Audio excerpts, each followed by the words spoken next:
चलिए खबरों में आगे बढ़ेंगे। बात एक और खबर की जो कि मैनपुरी से ही है, जहां आज सैकड़ों की तादाद में गांव के लोग जिलाधिकारी के ऑफिस पहुंचे। वहां पर उन्होंने जिलाधिकारी से मांग की कि जो महिला की पोस्टमार्टम रिपोर्ट आई है उसमें हार्ट अटैक बताया जा रहा है, जबकि महिला की मौत हाई टेंशन की तार से चिपक कर हुई थी।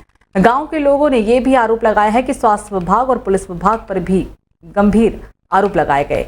दर्शन ये मामला गांव नगला केहरी निवासी रत्नेश टिफिन लेने छत पर चली गई थी और उसे टिफिन में कुछ रुपए रखे हुए थे, तभी हाई टेंशन तार से चिपक कर उसकी मौत हो गई। गांव वालों ने जिलाधिकारी को पत्र लिखकर निष्पक्ष कार्रवाई करने की मांग की है। आप लोग पोस्टमार्टम की रिपोर्ट चेंज करने की बात कर रहे हैं, वो मामला क्या है? हाँ, उसमें भी हार्ट अटैक दिखाया गया है, बल्कि तार से चिपक के मौत हुई है। बिजली से मौत हुई है उसकी। कितने लोग आए आपके साथ में? करीब हैं 100 लोग हैं हमारे साथ, महिलाएं और ज्यादा होंगी। कान के बलवीर सिंह, गौरव और ये जो लोग हैं पत्रकार हैं, वो उनके दे लेके उनकी जानकारी है इधर उधर, उन्होंने सब बदलवा दी रिपोर्ट और मिलके हमारे साथ ही रहे। और रहने के बाद हम लोग इस चक्कर में रहे कि ये हमारे साथ है, हमारे परिवार के, और उन्होंने सब पैसे दे लेके काम इधर उधर कर दिया। थाना बेवर है जी। थाने गए थे आप? थाने गए थे। वहाँ क्या बात हुई? वहाँ उन्होंने ये कहा कि रिपोर्ट आने के आधार पे कार्रवाई करेंगे, पीएम रिपोर्ट आने के आधार पे। तो आ चुकी है अभी? रिपोर्ट आ गई तो उसमें बिजली से दिखाया ही नहीं गया।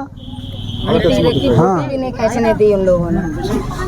कराई गई है क्या? हाँ, रिपोर्ट भी चाहिए है पोस्टमार्टम की। हाँ, किसने कराई है?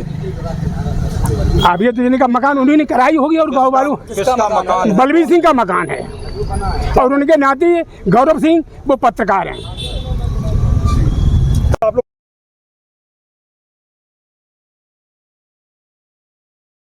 तो मुजफ्फरनगर में सर्विलांस की टीम ने 41 लाख रुपए के गुम हुए स्मार्ट मोबाइल फोन को बरामद कर लिया है और मोबाइल के मालिकों को उसे सौंप भी दिया गया। बता दें कि मुजफ्फरनगर से गुम हुए 214 मोबाइल फ़ोन अब बरामद कर लिए गए हैं और इन मोबाइल फ़ोन की कीमत तकरीबन 41 लाख रुपया की गई है। मुजफ्फरनगर पुलिस लाइन स्थित एसपी सिटी सत्यनारायण प्रजापत द्वारा प्रेस कॉन्फ्रेंस के द्वारा इस बात का खुलासा किया गया और मोबाइल के मालिकों को पुलिस लाइन में बुलाकर उन्हें मोबाइल उनके फ़ोन वापस कर दिए गए। मुजफ्फरनगर जिले में अब तक ये सबसे बड़ी मोबाइल की खेप गुम हुई थी। सर्विलांस की टीम के द्वारा इन सभी मोबाइलों को बरामद किया गया है।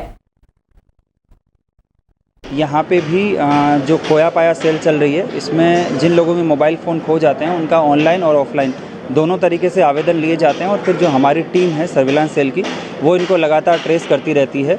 आज जैसा कि आप लोगों ने अभी देखा, यहाँ पे 200 से अधिक टोटल 214 लोगों के जो खोए हुए मोबाइल फ़ोन थे वो बरामद किए गए हैं और जो उनके ओरिजिनल स्वामी जो हैं, जो उनके मालिक हैं, उनको ये आज यहाँ वापस उनको लौटाए गए हैं। और जाहिर सी बात है, जब जिसको अपनी खोई हुई वस्तु वापस पुलिस के एफर्ट से मिलती है तो वो पुलिस के एफर्ट्स को सराहते भी हैं। इसमें आज कुल 214 मोबाइल फ़ोन बरामद किए गए हैं, जिनकी अनुमानित कीमत लगभग 40 लाख से अधिक है। ये श्रीमान एसएसपी महोदय के निर्देशन में जो हमारी सर्विलांस सेल है उसका एक बहुत ही अच्छा और सराहनीय प्रयास है और जिसके माध्यम से हम जनपद मुजफ्फरनगर की जो जनता है उसकी चेहरे पे जो है वो मुस्कुराहट ला सके हैं। तो कांग्रेस सांसद राहुल गांधी अपने संसदीय क्षेत्र रायबरेली पहुंचे, जहां पर बरसात हो रही थी। जैसे वो नजीराबाद के पिछवरिया गांव पहुंचे, यहां पर अव्यवस्था देखने को मिली।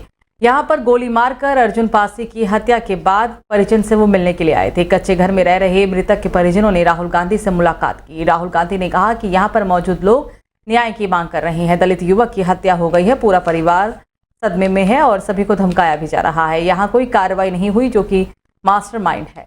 एसपी के यहाँ मास्टरमाइंड पर कार्रवाई नहीं कर रहे हैं और सिर्फ छोटे छोटे लोगों को ही पकड़ा जा रहा है। यूपी में हर वर्ग की इज्जत हो और न्याय सबको मिले। कानून लागू करवाना मेरा काम है, मैं पीछे नहीं हटूंगा। दलित युवक की हत्या पर राहुल गांधी ने कहा कि यूपी में सबको न्याय मिले, मैं यहाँ दलितों की रक्षा करने आया हूँ। राहुल गांधी ने मीडिया से कहा कि आप लोग ध्यान भटकाना चाहते हो, मैं अभी कोलकाता पर नहीं बोलूंगा, मैं यहाँ दलितों की रक्षा करने के लिए आया हूँ। राहुल गांधी ने परिजनों को न्याय दिलाने की बात कही। मुलाकात के बाद मीडिया के सवालों को नजरअंदाज करते हुए उन्होंने कहा कि मैं एक दलित परिवार को न्याय दिलाने के लिए आया हूँ, आप लोग हमें इससे डिस्ट्रैक्ट कर रहे हैं। मैं यहाँ दलितों की रक्षा करने के लिए आया हूँ, उनकी बात रखने आया हूँ, इसलिए मैं डिस्ट्रैक्शन अलाउ नहीं करता हूँ। मतलब ये चॉइस नहीं है, इनको रेक्टिफाई करना पड़ेगा। बात समझ आई? न्याय मिलेगा। फांसी दो के बारे में लोग नारे लगा रहे हैं। देखिए, फांसी दो ये कानून के पर पर है। ये मेरा काम नहीं है, मगर कानून लागू करवाना, दबाव डालना वो मेरा काम। मैं यहाँ पीछे नहीं हटूंगा। दलित परिवार है, इसीलिए ये रुक जाए। कोलकाता भैया यहाँ पे इस इंसिडेंट में आया हूँ।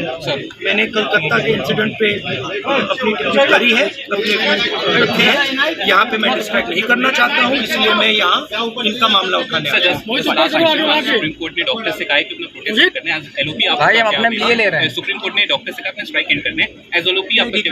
मैं यहाँ इस मामले में आया हूँ। तो राष्ट्रीय लोकदल के प्रदेश महासचिव अल्पसंख्यक प्रकोष्ठ मोहम्मद उस्मान बबलू अपने तमाम पार्टी के कार्यकर्ताओं और पदाधिकारियों के साथ जिलाधिकारी कार्यालय पहुंचे और अवगत कराते हुए किशनपुर अटरिया स्थित प्राथमिक विद्यालय में महिला प्रधानाचार्य आसमा परवीन जांच के दौरान दोषी पाई गई थी, जिस पर बेसिक शिक्षा अधिकारी के द्वारा प्रधानाचार्य को निलंबित कर दिया गया था। निलंबित होने की बौखलाहट में रामपुर मुख्य चिकित्सा अधिकारी डॉक्टर एसपी सिंह पर प्रधानाचार्य के द्वारा अश्लील अपशब्द बोलने का आरोप लगाया गया। राष्ट्रीय लोकदल के प्रदेश महासचिव मोहम्मद उस्मान बबलू, महिला प्रकोष्ठ की जिला अध्यक्ष तराना बेगम और अन्य कार्यकर्ता के साथ जिला अधिकारी कार्यालय पहुंचकर जिलाधिकारी को एक संबोधित ज्ञापन सौंपा है। रामपुर दूध का दूध पानी का पानी करने का काम करें, क्योंकि महिला अध्यापिका जो है वो बिल्कुल गलत षड्यंत्र रच रही है सीएमओ रामपुर के खिलाफ, जो कतई राष्ट्रीय लोकदल बर्दाश्त नहीं करेगा। जब इन फर्जी नेताओं का कोई मतलब होता है तो हमारे ही एनडीए के विधायक आकाश सक्सेना जी के पैर पकड़ते हैं और फिर बाद में मोहिबुल्ला का चुनाव लड़ाने चले जाते हैं। तो ये ऐसे नेता हैं।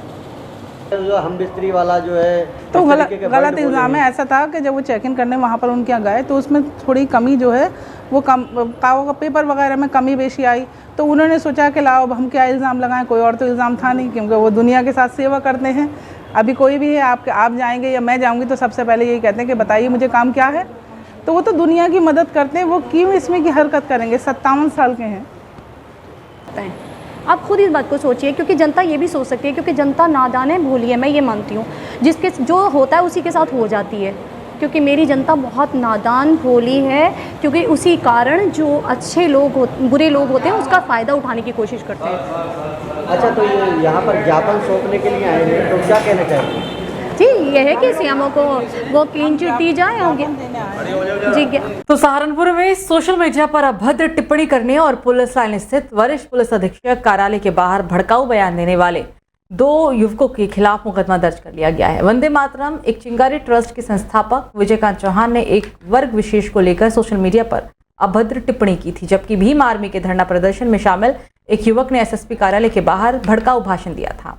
इस बयान से स्वर्ण समाज में आक्रोश फैल गया, जिससे सोशल मीडिया पर विभिन्न प्रतिक्रियाएं सामने आई। वरिष्ठ पुलिस अधीक्षक रोहित सिंह सजवाड़ के निर्देश में दोनों युवकों को उनके खिलाफ मुकदमा दर्ज किया गया। सहारनपुर में तनावपूर्ण स्थिति को देखते हुए पुलिस प्रशासन ने तेजी से कार्रवाई की। वंदे मातरम एक चिंगारी ट्रस्ट के संस्थापक विजयकांत चौहान के द्वारा दी गई अभद्र टिप्पणी और भीम आर्मी कार्यकर्ता के भड़काऊ बयान के बाद हालात और भी ज्यादा बिगड़ सकते थे, लेकिन समय रहते पुलिस ने स्थिति को संभाल लिया। सोशल मीडिया पर इस घटना को लेकर काफी हंगामा हो रहा था, जिसके कारण प्रशासन को कड़े कदम उठाने पड़े।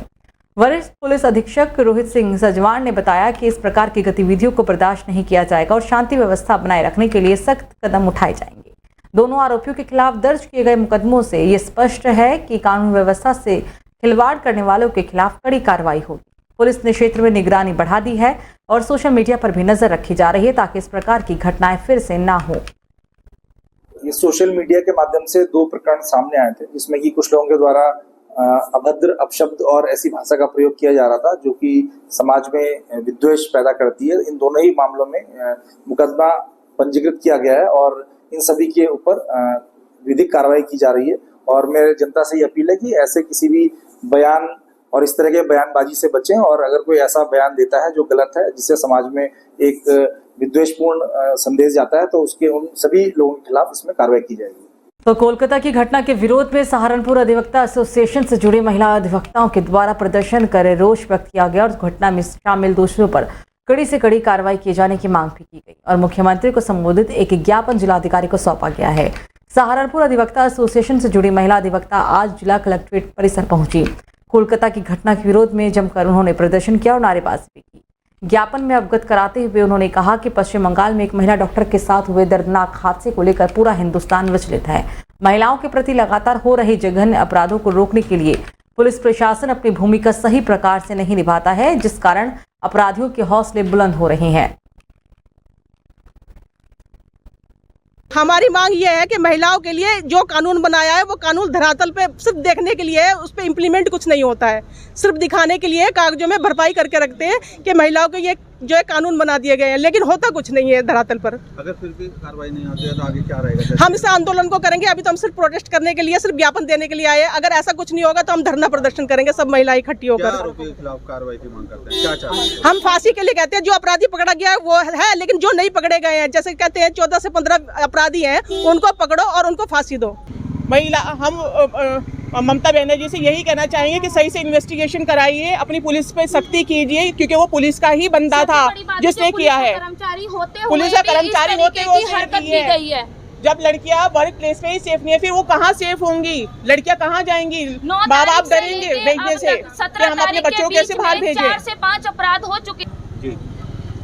9 तारीख से लेके 17 तारीख के बीच में 4 से 5 अपराध हो चुके हैं, जिसमें आईएसबीटी में भी अभी मुरादाबाद की बस में सवार हुई 16 साल की वर्षीय बच्ची के साथ में 7 लोगों ने बलात्कार किया।